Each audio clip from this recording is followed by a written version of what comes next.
2021년 건강을 위해 꼭 필요한 시간이죠. 데일리 건강 시작하겠습니다. 오늘은 김재철 원장님 모셨는데요. 원장님 어서 오세요. 네, 안녕하십니까. 반갑습니다. 자, 오늘은 어떤 주제로 이야기를 나눠볼까요? 네, 오늘은 남들이 보기에는 잘 안 보이는 근데 본인한테 굉장히 스트레스를 줄 수 있는 질환인 탈모에 대해서 한번 알아보도록 하겠습니다. 네, 탈모. 네. 사실 최근 들어서 불규칙한 생활, 스트레스 등으로 인해서 탈모 인구가 굉장히 많이 늘었다고 하는데요. 탈모는 한번 시작되면 빠르게 진행이 되기 때문에 초기 대응이 정말 중요하다고 합니다. 자, 지금부터 이 탈모에 대한 모든 것 살펴볼 텐데요. 원장님 먼저 탈모 어느 정도 상태를 이르는 걸까요? 일반적으로 탈모로 하면 이제 머리털이 다 얇아지거나 머리털이 빠지는 경우를 말하는데요. 보통 이제 머리 성장 주기는 이렇게 성장기, 퇴행기, 휴지기, 초기 성장기로 나눌 수가 있고 보통 90%에는 성장기에 있다가 10% 정도에는 휴지기로 전환되는 상태입니다. 그렇군요. 그러니까 여러 단계를 거치고 있는 것 같은데요.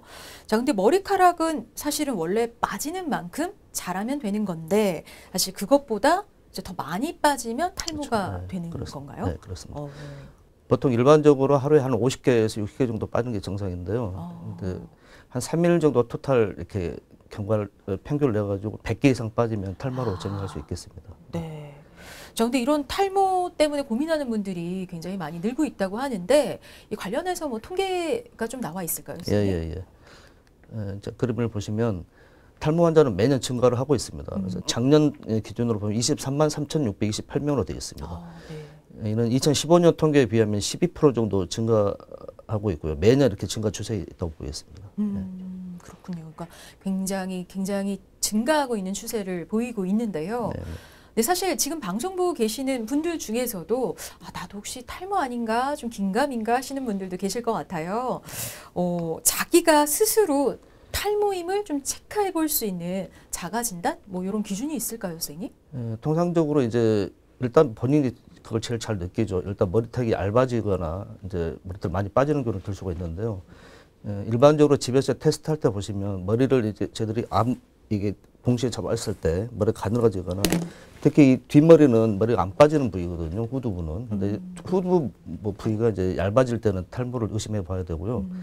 그다음에 눈썹이나 이 턱수염 진해지는데 이마가 넓어지는 경우 보통 탈모를 의심해 볼 수 있겠습니다. 그렇군요. 이제 그런 징조들을 보고 탈모인가라고 좀 자가 테스트를 해볼 수가 있는 건데, 근데 그렇다면 이제 실제로 좀 고민이 돼서 병원을 찾았다. 그러면 병원에서는 어떤 검사를 통해서 진단을 내리게 되는 건가요? 최근에는 10배 정도의 확대경이지만 단순한 확대경이 아니라 피부 표면에 반사의 영향을 배제한 상태에서 피부를 관찰하는 더머스코피를 이용한 검사 방법이 있습니다. 모발에 사용하는 경우 트리코스코피라고 불리는데요. 이것을 이용한 사진을 찍어 머리카락 상태나 밀도, 두피 상태를 다양한 인자들을 관찰해서 환자 입장에서는 특별한 통증 없이 탈모를 검사하는 진단 방법이 되겠습니다. 네, 그렇군요. 자, 그러니까 머리가 뭐 요즘 많이 빠진다, 나 탈모 아니야? 막 이렇게 고민만 하지 마시고 이렇게 말씀해 주신 내용 참고해 보시면 좋을 것 같습니다. 자, 근데 이제 탈모라고 하면 저는 보통 뭐 원형 탈모, 그리고 뭐 M자 이런 탈모, 이런 종류는 좀 알고 있어요. 그 외에 또 어떤 탈모의 종류들이 있을까요? 자, 우리가 아는 가장 흔한 탈모는 원형 탈모, 안드로겐 탈모증, 휴지기 탈모가 있습니다. 원형 탈모는 동전 모양으로 털 빠짐이 두피나 몸에 생기는 것인데요. 부분적으로도 생기지만 여러 군데 원형 탈모가 합쳐져서 머리 전체가 빠지는 형태나 자신의 모든 털이 빠지는 형태로 진행될 수도 있습니다. 안드로겐 탈모증의 경우는 남자는 앞 이마선이 넓어지는 M자형, 여자는 앞 이마선은 보존되지만 정수리 부분이 휑해지는 특징이 있습니다. 휴지기 탈모는 큰 수술이나 출산 같은 육체적 스트레스 후에 생기거나 다른 내분비 질환이나 영양 결핍 후에도 발생합니다. 그렇군요. 탈모의 종류에 대해서 좀 설명을 해주셨는데요. 근데 사실 저는 이 탈모가 이 중노년층의 남성들이 노화로 인해서 겪게 되는 현상이라고만 생각을 했는데 아까 통계에서도 잠시 봤지만 젊은 연령층 또 여성들에게도 생길 수가 있다고 하더라고요, 선생님. 네, 맞습니다. 실제로 20, 30대 젊은 층에도 탈모가 확대되고 있습니다. 안드로겐 탈모증은 보통 40, 50대 생기는 경우가 많지만 원형 탈모나 출산 등과 관련된 휴지기 탈모는 어린이나 여성에게도 많이 보입니다. 탈모는 나이와 성별 관계없이 발생해도 이해하면 되는데요. 20, 30대뿐만 아니라 초중고 학생들에게도 원형 탈모나 강박적으로 머리카락을 빠지는 발모벽 때문에 생기는 내원한 경우가 상당히 많습니다. 그렇군요. 근데 말씀하신 것처럼 요즘 그 어린 아이들에게 탈모가 나타나는 경우를 종종 보게 되는데요. 그럼 소아 탈모라는 게 있는 건가요, 선생님? 네, 그렇습니다. 소아에서 나타나는 탈모는 보통 원형 탈모증과 발모벽에 의한 탈모가 생길 수 있고요. 원형 탈모증은 새학기 또 그다음에 새학기를 맞이하거나 또래와 관계로 인한 매우 스트레스를 받을 때 생기는 경우가 있습니다. 발모벽은 무의식적으로 자기 모발을 자주 만지거나 당기는 일종의 버릇이 자신의 모발을 뻗는 형태로까지 발전될 수가 있거든요. 그래서 이런 경우는 버릇을 고치면 치료가 될 수 있기 때문에 전문의와 상담하시는 게 좋겠습니다. 네. 자, 말씀하신 대로 이 탈모는 남녀노소 누구에게나 생길 수 있는 만큼 몸이 보내는 신호 놓치지 마는 그런 자세가 필요할 것 같습니다. 자, 그럼 도대체 이 탈모 어떤 원인으로 발생을 하는 걸까요? 탈모는 일단 내적 요인과 외적 요인으로 나눌 수가 있겠습니다. 그래서 내적 요인으로는 유전적인 요인, 남성 호르몬, 혈액순환 장애, 내분비 장애, 상부에 열이 원인이 될 수가 있고요. 외적 요인으로는 스트레스, 피로, 영양결핍, 무리한 다이어트, 음주 흡연, 그다음에 잘못된 식사 습관으로 인해서 발생할 수 있겠습니다. 그렇군요. 내적으로, 외적으로 굉장히 다양한 요인들이 이제 탈모에 영향을 주는 걸로 이해가 되는데요. 자, 근데 탈모 그 종류별로 원인이 좀 다르지 않을까라는 생각이 드는데 어떨까요, 선생님? 원형 탈모는 원인이 명확하게 밝혀지지 않았거든요. 보통 이제 스트레스에 의해서 발전한다고 발견한다고 알고 있는데 일반적으로 내 몸이 나를 공격하는 자가 면역 질환으로 인해서 발생한다고 알려져 있습니다. 또 안드로겐 탈모증은 유전적 요인 가장 큰데요. 이런 분들은 보통 가족력이 있는 경우가 가장 많습니다.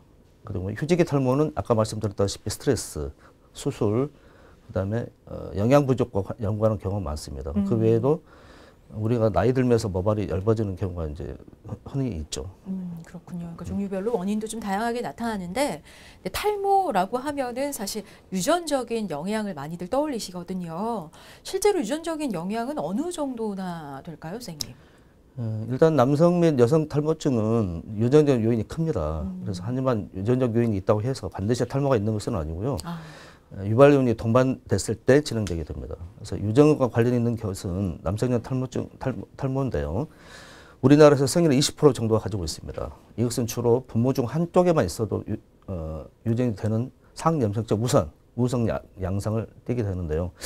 예전에는 주로 이제 그 반성 유전이라고 그래서 보통 아버지가 있으면 아들이 물려받는 그런 반성 유전으로 알려졌는데 지금은 아버지, 어머니 모두 그 원인이 될 수 있겠습니다. 그래서 부계와 목에 모두 그 연이 될 수가 있는데요. 그래서 왜 증조부나 왜 할아버지까지 이렇게 다 한 사람이라도 있으면 탈모가 나타나는 유전성 원인이 될 수가 있겠습니다. 그렇군요. 네. 자, 오늘 데일리 건강에서는 김재철 선생님과 함께 탈모에 대해서 알아보고 있습니다. 근데 일반적으로는 탈모 치료 어렵다, 복잡하다, 치료 안 된다, 뭐 이런 얘기들이 많다 보니까 치료 자체를 그냥 포기하시는 분들도 많이 있거든요. 탈모 치료 꼭 필요한 이유를 좀 짚어주시죠, 선생님. 아무래도 탈모는 이제 뭐 머리 자체 빠지는 것보다는 사실 이제 그 외모의 변화가 많이 있죠. 그리고 이제 실제로 보면은 이제 대인 관계라든지 그다음에 이제 사람들 만날 때 본인이 위축되는 경향이 있고 사회적인 활동을 할 때 굉장히 조금 어려움을 겪는 경우가 많습니다. 그래서 저게 또 치료할수록 또 좋아질 수가 있기 때문에 이제 빨리 치료하는 게 가장 좋습니다. 네, 역시 탈모도 초기 치료가 더 좋은 결과를 가져온다는 점 기억해 두셔야겠습니다. 자, 근데 이제 크기가 좀 작은 경우, 그러니까 작은 뭐 원형 탈모 이런 경우가 치료가 좀 더 쉽고 간단하고 그럴까요, 선생님? 그렇지 않습니다. 그 원형 탈모를 대충 이렇게 가볍게 생각하시는 경우가 많은데 이제 보통은 이제 문제가 안 되죠. 보통 한두 개 정도 이제 병변이 생겨가지고 치유가 저절로 되기도 하는데 더 확산되거나 전신으로 퍼지는 경우가 있습니다. 그래서 절대 이렇게 무시할 수 있는 그런 치료는 아니겠습니다. 그러니까 작다고 가볍게 보시면 안 될 것 같습니다. 자, 그럼 이번에는 탈모 치료법 자세하게 좀 살펴볼게요. 병원을 찾게 되면 탈모는 어떤 방법으로 치료를 하게 될까요? 일단 탈모는 진단을 정확히 하는 게 가장 중요한데요.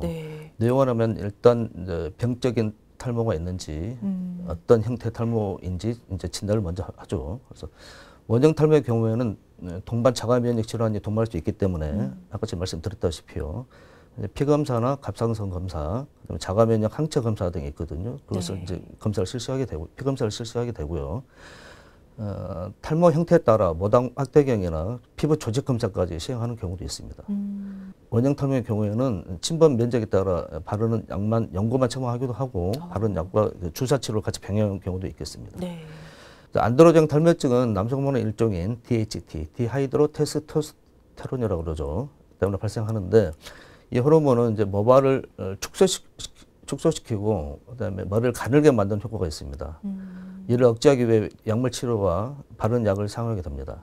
안드로겐 탈모증은 치료는 결국은 머리가 빠지기 전에 해야 되거든요. 그래서 최대한 빨리 치료를 시작하는 게 가장 좋습니다. 네.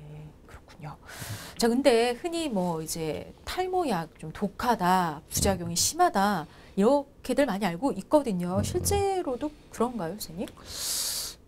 모든 약은 부작용을 가지고 있겠죠. 그래서 이제 이런 약을 드실 때 부작용 여부나 이런 것들을 미리 상담하시고 나타난 증상을 전문의에게 알리는 것이 가장 도움이 되겠습니다. 그렇군요. 자, 그럼 치료 기간도 좀 살펴보도록 하겠습니다. 탈모 아무래도 이제 개인에 따라 좀 다르긴 할 것 같은데 어느 정도 기간을 두고 치료를 받아야 효과를 기대를 할 수 있을까요? 탈모 치료는 일단 단기간에 뭐 다들 아다시피 이제 단기간에 치료할 수 있는 치료는 아니고요. 네. 장기적으로 치료를 해야 되는데 저희 병원 같은 경우는 이제 탈모 치료 보증제를 시행하고 있습니다. 그래서 이제 남성분은 1년, 여성분은 6개월 정도 치료를 권유하고 있는데요. 그리고 이제 지금은 이제 예전에는 사실 탈모 치료가 쉽지가 않았었어요. 그래서 병원에서 치료하시다가도 치료가 잘 안 되는 경우가 많았는데 지금은 이제 워낙 기술도 많이 발전돼 있고 약물이 많이 발전돼 있어서 요즘은 탈모 치료가 획기적으로 많이 개선이 됐습니다. 그래서 지금은 굉장히 좋은 효과를 얻을 수 있거든요. 그래서 탈모가 있을 경우는 병원에 내원하셔서 치료를 받으시는 게 가장 좋을 것 같습니다. 네. 그러니까 선생님이 이제 알려주시는 대로 잘 따르면 이제 치료 효과를 빨리 볼 수 있다. 자, 근데 이제 먹거나 바르는 뭐 그런 약물로 이제 치료를 해볼 텐데, 근데 그런 약물로 증상 호전이 없는 경우에는 사실 모발 이식도 고려해 볼 수 있다라고 들었는데요. 어떤 경우에 모발 이식을 좀 권유를 하게 될까요, 선생님?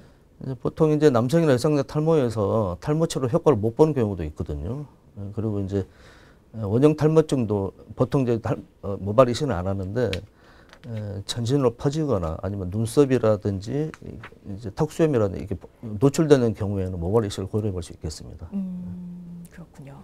근데 사실 한 번 이식할 때 몇 모 정도를 하는지도 좀 궁금해요. 그리고 한 번에 다 하는 건지 아니면 여러 번에 좀 걸쳐서 나눠서 하는지 궁금합니다.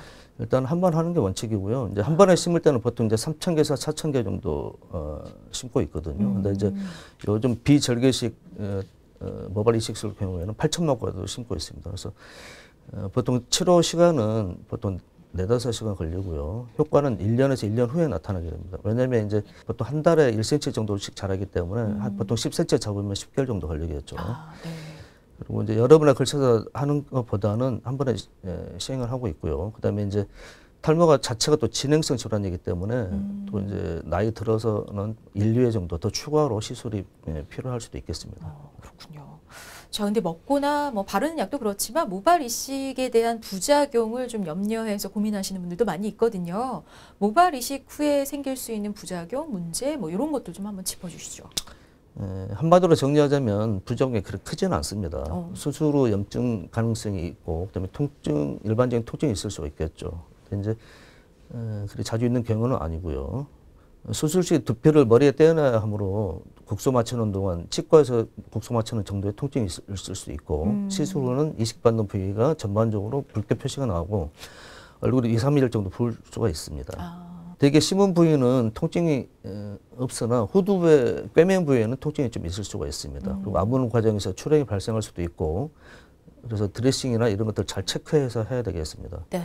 또 장기적인 부작용으로는 시술받은 부위가 약간 부전스러울 수가 있고 그다음에 남성여 탈모는 진행성 질환이기 때문에 2차 시술이 필요하기도 합니다. 네. 네, 오늘 데일리 건강에서는 1,000만 인구를 위협하는 탈모에 대해서 알아보고 있습니다.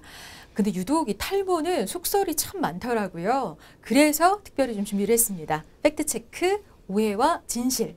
첫 번째 질문 화면으로 함께 보실까요? 탈모 약을 먹으면 성기능이 감퇴한다.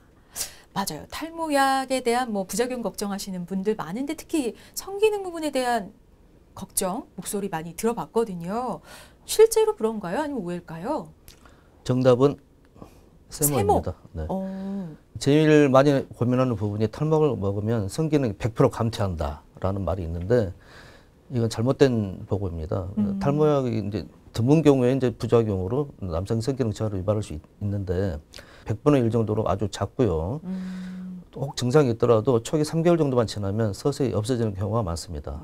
또한 증상이 지속될 경우 약을 끊으면 바로 남성 기능이 회복되기 때문에 걱정하지 않으셔도 되겠습니다. 네, 그러니까 뭐 흔한 증상 아니니까 너무 걱정 안 하셔도 될 것 같습니다. 자, 두 번째 질문도 보겠습니다. 삭발을 하거나 모자를 쓰면 탈모를 방지한다. 그렇죠. 그래서 뭐 이제 머리 일부러 빡빡 이렇게 밀어주시는 분도 있고 한데요. 실제로 도움이 될까요, 선생님? 정답은 이것도 세모입니다. 세모. 우선 삭발의 경우는 사실 아닙니다. 이제 삭발을 하더라도 모근의 수가 변하는 건 아니거든요. 다만 삭발을 하면 윗부분에 가는 모발이 잘리고 이제 뿌리 부분에 붉은 모발이 남아있기 때문에 착시적으로 이렇게 일시적으로 검게 볼 수가 있겠습니다.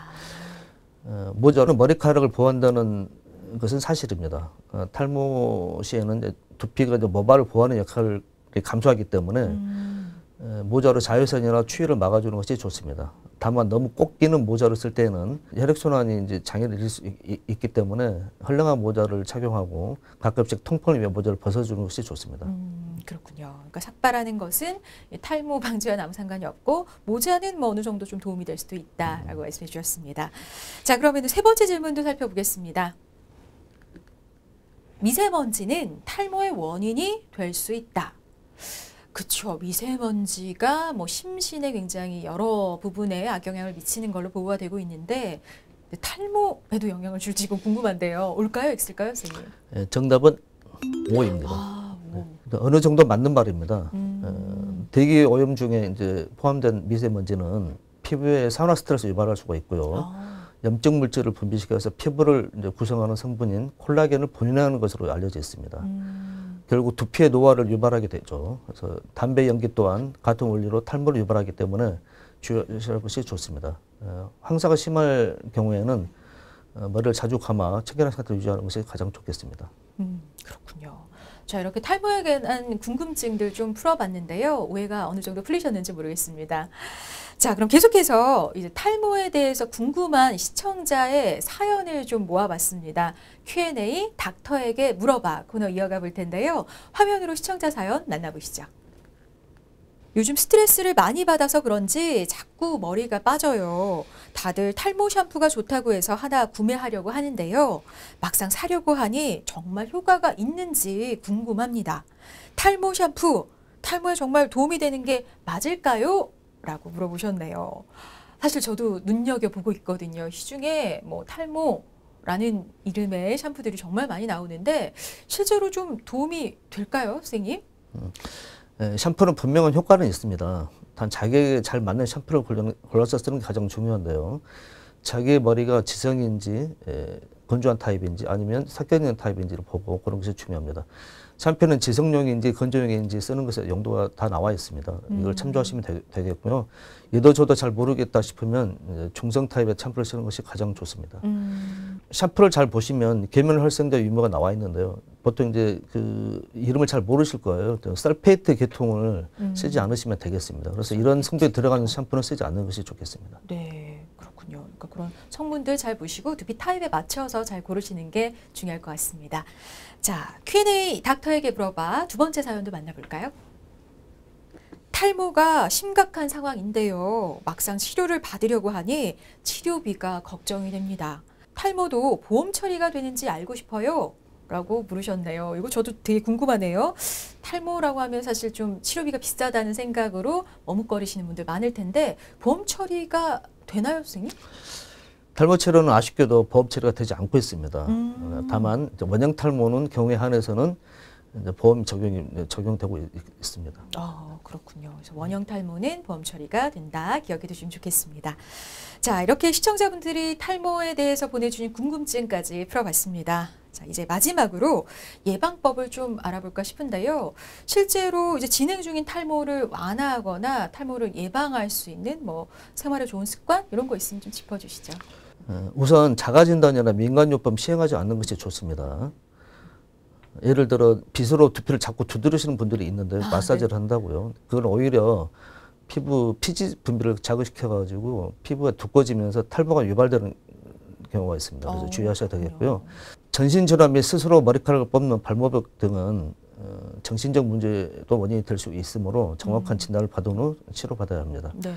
젤이나 왁스 등을 사용하면 모발 성분이 시간이 지나면서 산화되고 두피의 모공을 막아 각질을 유발하므로 최대한 두피에 닿지 않게 하는 것이 좋겠습니다. 스트레스성 탈모를 예방하기 위해서는 하루 7시간 이상의 수면을 취하고 규칙적인 생활을 하면서 골고루 음식을 섭취하는 것이 좋겠습니다. 네, 뭐 식습관 얘기 나왔으니까 좀 여쭤볼게요. 사실 뭐 탈모에 좋다는 음식들 많이 챙겨들 드시죠. 생선, 검은 콩 이런 것들을 잘 챙겨 먹는 게 탈모 방지에 도움이 될까요, 선생님? 일반적으로 검은콩은 도움이 됩니다. 검은콩에 일단 안토시아닌이라는 항산화 물질이 있고요. 네. 노란콩에도 안토시아닌은 없지만 토코페롤 등의 항산화 물질이 상당히 있습니다. 콩 자체가 식물성 단백질이 섭취할 수가 있고 또 약한 여성 호르몬 기능을 가지고 있거든요. 그래서 이제 콩을 섭취하는 것은 탈모 예방에 도움이 될 수 있다고 말씀드릴 수 있겠습니다. 네. 생선의 경우에는 흰 단백질이 많고 혈관 건강에 도움이 되는 오메가3가 있고요. 다만 큰 물고기의 경우에는 수은이 농축되어 있을 수 있으므로 주의해야 되겠습니다. 네네. 그 외에도 계란이나 당근, 아몬드 등을 섭취하는 게 좋고요. 특히 이제 비타민 A, B, D, E 등이 풍부한 야채, 과일 등 식품을 섭취하고 모발 형성과 재생 역할을 하는 단백질을 섭취하는 것이 도움이 되겠습니다. 네. 탈모가 있을 때는 몸무게 1kg당 하루 0.8g의 단백질을 섭취가 권고됩니다. 주의할 점은 탈모가 시작된 후에 식이요법만 시행하는 것은 탈모의 진행을 억제하는 데 큰 도움이 되기 어려우며 오히려 치료 시기를 놓치게 할 수 있으므로 식이요법에 의존하는 것은 별로 좋지 않겠습니다. 네. 자, 그럼 이제 마지막으로 탈모가 막 고민은 되는데 병원을 찾지 못하는 그런 분들에게 조언 한 말씀 해주시죠. 사실 그동안 이제 병원에서 탈모 치료를 하시던 분들이 생각보다 효과가 떨어지는 데 대한 불만을 가지고 있었던 것도 사실입니다. 네. 하지만 앞에서 말씀드렸다시피 탈모는 더 이상 난치성 질환이 아닙니다. 요즘에는 무통 시술이 많이 발달해 있고 탈모 약물들도 많이 개발이 돼 있어서 통증 없이 탈모 치료를 효과적으로 하실 수 있습니다. 인내심을 가지고 6개월 이상 1년 정도 치료를 하시면 충분히 효과를 보실 수 있겠습니다. 네, 말씀 잘 들었습니다. 하루에 머리카락이 100개 이상씩 계속 지속적으로 빠지고 또 머리가 가늘어진다면 병원에 가셔서 정확한 진단 치료 받아보시면 좋을 것 같습니다. 자, 오늘 김재철 원장님과 함께 했는데요. 도움 말씀 감사합니다. 고맙습니다. 네, 감사합니다.